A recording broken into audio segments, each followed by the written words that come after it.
神啊！你放過佢，等於放過宅男們啊！10月1號係一個大限。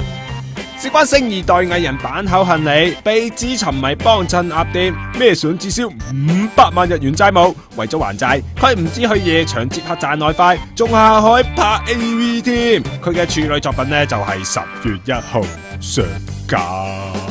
聽聞呢仲會順勢推出埋路無寫真集，不過有 AV 業界人士已經表示，訃聞盛傳整容、激瘦排骨外形，令大家對佢嘅 AV 作品毫無興趣。有人睇過作品之後呢，仲批評成套 AV 十分趕客，覺得坂口冇資格做脫星。坂口幸里好可能係全世界最想佢上翻水嘅 AV 女優。